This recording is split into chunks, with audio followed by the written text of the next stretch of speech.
GST में composition dealers के लिए GSTR 4 अब अवेलेबल करा दिया गया है पोर्टल पे।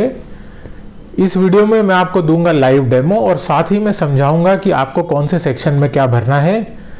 एक और इम्पॉर्टेंट बात, ये फॉर्म पहले से बहुत ज़्यादा चेंज हो गया है, तो इसलिए ये वीडियो बहुत इम्पॉर्टेंट है, इसको ध्यान से देखें।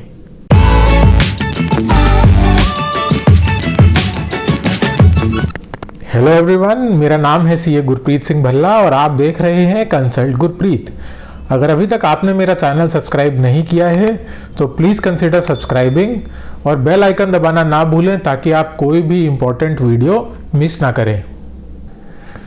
तो कॉम्पोजिशन डीलर्स के लिए GST पोर्टल पर नया GSTR 4 फॉर्म अवेलेबल करा दिया गया है। GSTR 4 फॉर्म अवेलेबल ना होने की वजह से GSTR 4 की डेट 2 बार एक्सटेंड की है गवर्नमेंट ने। पहले इस डेट को 15 जुलाई किया गया था, लेकिन अब इस डेट को बढ़ाकर 31 अगस्त 2020 कर दिया गया है। तो ये ध्यान रखें कि ये GSTR 4 फॉर्म सभी कॉम्पोजिशन डीलर्स को 31 अगस्त 2020 से पहले भरना है। इस वीडियो में मैं आपको दूंगा live demo, step by step हर एक कॉलम, उसमें हर एक पार्ट आपको सामने भर के दिखाऊंगा और साथ में समझाऊंगा कि कौन सा कॉलम किस तरीके से भरा जाएगा। तो चलिए अब देखते हैं कि GSTR 4 कॉम्पोजिशन डीलर्स के लिए जो रिटर्न है उसको पोर्टल पर हम लोग कैसे भर सकते हैं। तो जैसे ही हम लॉगिन करते हैं, सर्विसेज टैब के अंडर में हमें एनुअल रिटर्न का ऑप्शन मिलेगा। एनुअल रिटर्न में हम जाएंगे फाइनेंशियल ईयर 1920 पे, तो यहाँ पर हमें GSTR 4 का ऑप्शन मिलेगा। हालांकि GSTR 4 एनुअल रिटर्न नहीं है, इसको एनुअल रिटर्न नहीं कह सकते, बट शायद क्योंकि साल में एक बार ही भरना है इसलिए पोर्टल पर इसको एनुअल रिटर्न की कैटेगरी में डाला गया है। यहाँ पर ऑनलाइन और ऑफलाइन दोनों ही ऑप्शंस अवेलेबल हैं फाइल करने के लिए। ऑफलाइन ऑप्शन, ऑफलाइन यूटिलिटी जिस टाइम पे ये वीडियो बन रही है उस टाइम पे अवेलेबल नहीं है। हम इस वीडियो में ऑनलाइन फाइलिंग पे देखेंगे कि ऑनलाइन हम अपने GSTR 4 को कैसे फाइल कर सकते हैं। तो ये सबसे पहला टैब यहाँ पर आपको दिखेगा, aggregate turnover of previous financial year. तो प्रीवियस फाइनेंशियल ईयर का हमारा जो भी एग्रीगेट टर्नओवर है हमें यहाँ पर भरना है और इसको सेव कर देना है। ये कंपलसरी फील्ड है जो हमें भरना ही पड़ेगा। यहाँ पर है नील GSTR 4 फाइल करने का ऑप्शन। अगर आपका नील का GSTR 4 है तो आप यहाँ पर टिक कर सकते हैं। हमारे केस में ये एप्लीकेबल नहीं है, इसलिए यहाँ पर ये ऑप्शन ब्लॉक किया गया है, हम यहाँ पर क्लिक नहीं कर सकते। उसके बाद आप देखेंगे कि GSTR 4 का पूरी तरीके से फॉर्मेट चेंज कर दिया गया है। एक नए तरीके का GSTR 4 हमारे सामने है। इस GSTR 4 को भरने के लिए हमारे पास 7 टैब्स हैं, 7 टेबल्स हैं जो हमें भरनी है, 4A, B, C, D और 5, 6, 7। एक एक करके देख लेते हैं। 4A कहता है inward supplies from registered suppliers other than reverse charge. 4B में हमें भरना है inward supplies from registered suppliers reverse charge. 4C में हमें भरना है inward supplies from unregistered suppliers और 4D में हमें भरना है इंपोर्ट ऑफ सर्विसेज। तो ये ABCD 4 टेबल्स हमें भरनी है। और फिफ्थ है समरी ऑफ CMP 08। CMP 08 जो हम क्वार्टरली फाइल करते आए हैं उनकी समरी ऑटोफिल होके आएगी। और उसके बाद है table 6 tax rate wise inward and outward supplies. फिर है टेबल 7 TDS और TCS क्रेडिट रिसीव्ड। तो शुरुआत करते हैं सबसे पहले 4A से। 4A में हमें भरना है inward supplies received from registered supplier. किसी भी रजिस्टर्ड सप्लायर से हमने कोई भी इनवर्ड सप्लाईज, कोई भी परचेजेस करी हैं तो वो हम यहाँ पर भरेंगे। 4A में हमें रिवर्स चार्ज वाले नहीं भरने हैं, ये ध्यान रखिएगा। तो मैं यहाँ पर एक डमी एंट्री फीड करके देखता हूँ सो दैट आप लोगों को क्लियर हो पाए।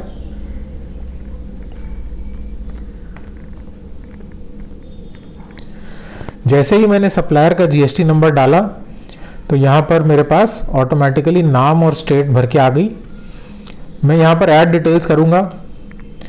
तो ये जब CMP 08 का फॉर्मेट ये जब GSTR 4 का फॉर्मेट दिया गया था उसमें भी ये बात क्लियरली बताई गई थी कि जो आपको टेबल नंबर 4A 4B भरना है उसमें आपको इनवॉइस वाइज डिटेल नहीं भरनी है, उस फॉर्मेट का PDF अगर आप देखें तो 4A और 4B में इनवॉइस डिटेल्स का जो 3 कॉलम्स हैं उनको ब्लैक किया गया है, दैट मीन्स वो नहीं भरनी थी।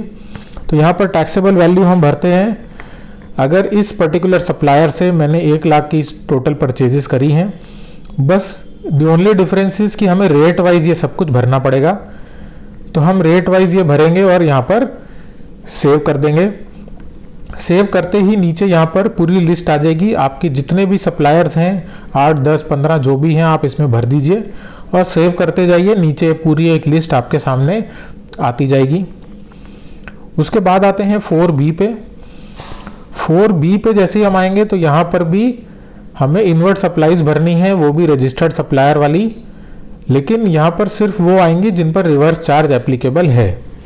तो मैं फिर से एक डमी एंट्री फीड कर देता हूँ सो दैट आप लोग को क्लैरिटी रहे।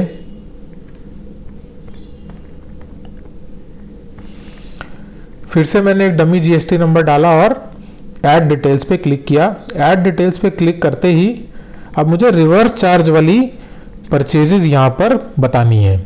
तो रिवर्स चार्ज में फॉर एग्जांपल हम एक डमी फिगर 25,000 ले लेते हैं और टैक्स रेट 18% हमने यहाँ पर भर लिया और इसको सेव कर दिया।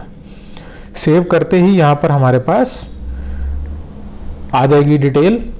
तो ये डिटेल हमारे पास आ गई, हम सेव कर देंगे। फिर आते हैं 4C में, जिसमें हमें भरना है invert supplies from unregistered suppliers. तो कोई भी सप्लाई अगर आपने किसी अनरजिस्टर्ड पर्सन से ली है तो वो डिटेल आपको यहाँ पर भरनी है। एक बात ध्यान रखिएगा, रजिस्टर्ड के केस में रिवर्स चार्ज और नॉर्मल दोनों ही परचेजेस अलग अलग कॉलम्स, अलग अलग टेबल्स में भरवाई गई हैं, 4A और 4B में। 4C में आपके पास दोनों ही भरने हैं आपको, रिवर्स चार्ज वाले भी और नॉर्मल भी।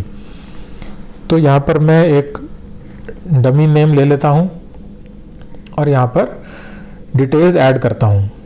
तो डिटेल्स में एक डमी फिगर 50,000 की भर लेता हूँ और इसको सेव कर देता हूँ।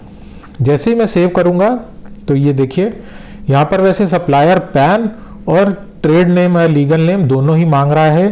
तो सप्लायर पैन अगर हमारे पास अवेलेबल नहीं है तो उसके बिना भी ये एक्सेप्ट कर लेगा, कंपलसरी फील्ड नहीं है ये। तो यहाँ पर भरते ही, और क्योंकि ये अनरजिस्टर्ड पर्सन से सप्लाई ली गई है तो यहाँ पर टैक्स का अमाउंट आने का कोई मतलब ही नहीं है। उसके बाद आ जाते हैं 4D पे। 4D है इंपोर्ट ऑफ सर्विसेज। तो अगर आपने कोई सर्विसेज इंपोर्ट करी हैं तो वो 4D में भरा जाएगा। उसके बाद आते हैं समरी ऑफ CMP 08, जो कि है हमारा टेबल नंबर 5। अब ये एक बहुत बड़ी प्रॉब्लम सामने आ रही है। जैसे ही हम अपने क्लाइंट्स का रिटर्न खोल के देख रहे हैं, टेक्निकली CMP 08 ऑटो फिल होके आना चाहिए। तो CMP 08 की समरी, जो भी हमने 4 CMP 08 पूरे साल में फाइल किए हैं, उनकी एक एग्रीगेट समरी इसमें अपने आप ऑटो फिल होके आ जानी चाहिए। लेकिन कुछ ऐसे केसेस हैं जिनमें ये नहीं आ रही है अभी तक, कुछ केसेस में ये आ भी रही है। ये नॉन एडिटेबल फील्ड है, इसमें हम कोई चेंज नहीं कर सकते हैं। तो ये कुछ टेक्निकल प्रॉब्लम हो सकती है पोर्टल पे। मुझे लगता है कि हमें कुछ दिन वेट करना चाहिए, क्योंकि ये अभी रिटर्न अभी जस्ट लॉन्च हुआ है। तो ये जिनकी में समरी नहीं दिख रही है उसके में जल्दी ही आ जाएगी, ऐसा हम एक्सपेक्ट करते हैं। तो यहाँ पर नहीं दिख रही है तो कोई बात नहीं, लेकिन आपके केस में हो सकता है जब आप खोलें तो आपके रिटर्न में ये ऑटो फिल होके सारी डिटेल आ जाएगी। तो इसमें आपको कुछ भी करना नहीं है अलग से। उसके बाद आप आएंगे टेबल नंबर 6 पे। टेबल नंबर 6 मेरे हिसाब से इस GSTR 4 का सबसे इम्पॉर्टेंट टेबल है, सबसे इम्पॉर्टेंट पार्ट है, क्योंकि ये हमें ऑप्शन दे रहा है कि अगर आप कोई भी फिगर चेंज करना चाहते हैं या आपसे कोई भी गलती हो गई है अपने CMP 08 फाइल करने में, तो ये आपके लिए चांस है कि आप अपने फिगर्स को करेक्ट कर सकते हैं। और अगर कोई भी डिफरेंशियल टैक्स पेबल है तो वो आप पेमेंट उसका यहाँ पर कर सकते हैं। इसी टेबल के थ्रू आपका कोई भी शॉर्ट पेमेंट अगर है तो आप टैक्स पेमेंट कर पाएंगे। तो देखते हैं इसमें क्या पूछ रहा है। Tax rate wise detail of outward supplies और inward supplies attracting reverse charge.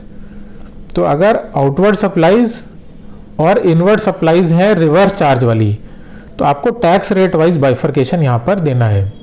अब क्योंकि इनवर्ड सप्लाईज की डिटेल हम टेबल नंबर 4 में भर के आ रहे हैं, इसलिए यहाँ पर वो हमें ये नॉन एडिटेबल फील्ड दे रहा है। और यहाँ पर ये एक्सप्लेनेशन इसने लिखी भी है कि ये 4BCD से अपने आप आएगी।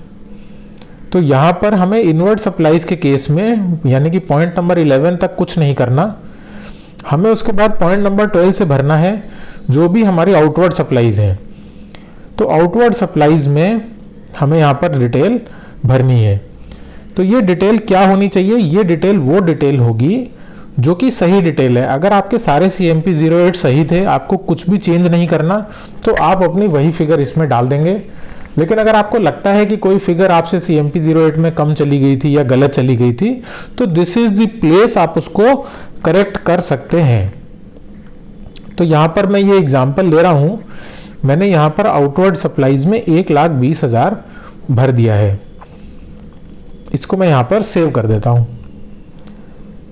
सेव करने पे मुझे ये आगे पता चलेगा, प्रोसीड टू फाइल में जब हम जाएंगे तो मैं आपको दिखाऊंगा कि ये इससे होगा क्या। और ये है TDS TCS का क्रेडिट, लास्ट टेबल है। अगर कोई TDS TCS का क्रेडिट आपको मिला होगा तो वो यहाँ पर दिख जाएगा। हमारे केस में क्योंकि नहीं है तो इसलिए यहाँ पर कुछ नहीं आ रहा।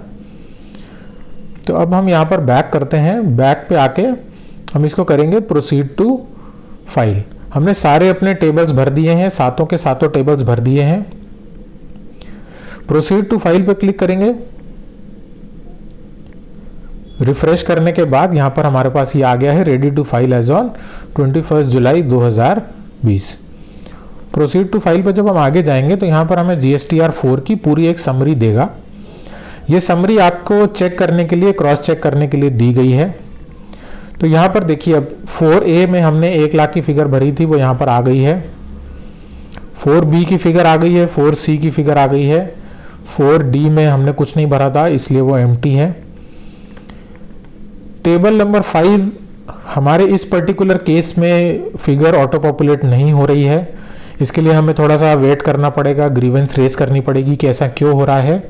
तो ये टेक्निकल ग्लिच होगा मोस्ट प्रोबेबली, तो we can wait and watch कि ये कब सही होगा। उसके बाद आते हैं टेबल नंबर 6 पे। टेबल नंबर 6 वो टेबल था जिसमें हमने अपने फिगर्स भरे थे। तो ये देखिए यहाँ पर 25,000 इनवर्ड वाले जो हैं वो यहाँ से 4B से अपने आप ऑटो पॉपुलेट हो गए हैं, 4B में आ रहे हैं। और ये यहाँ पर 25,000 रुपीज़ अपने आप आ गए।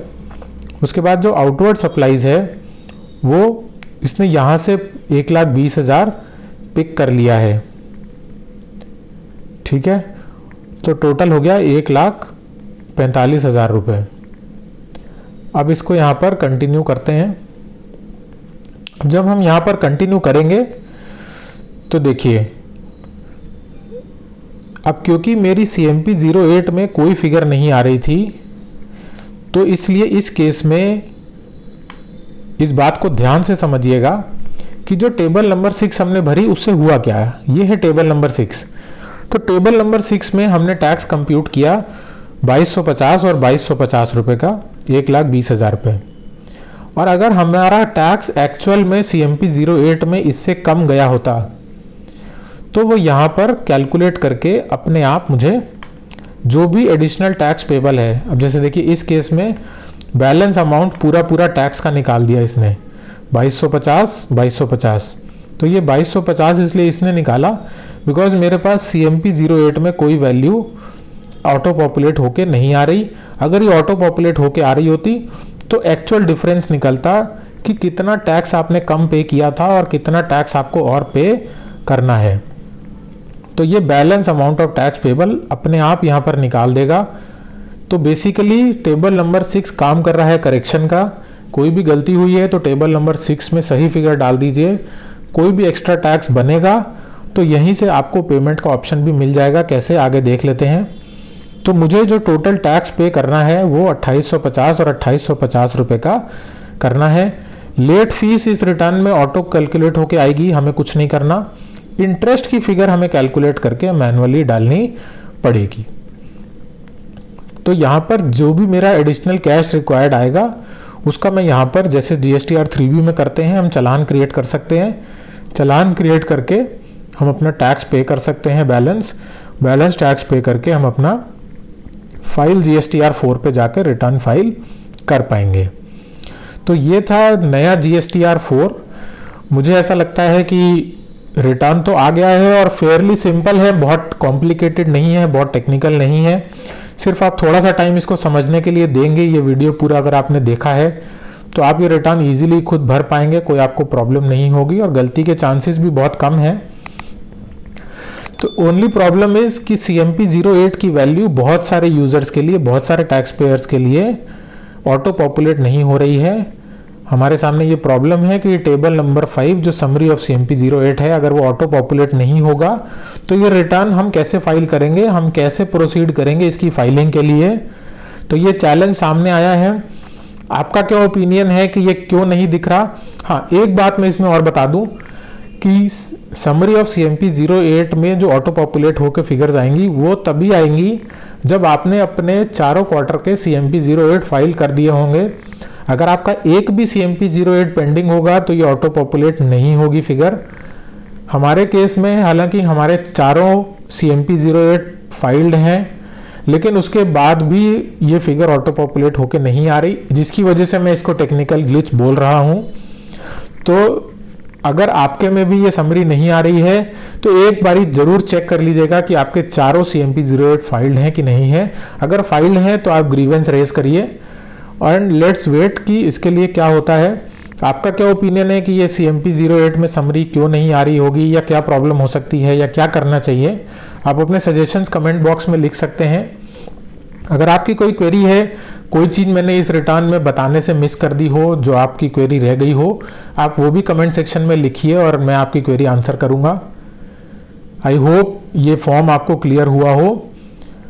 Thank you so much for watching the video.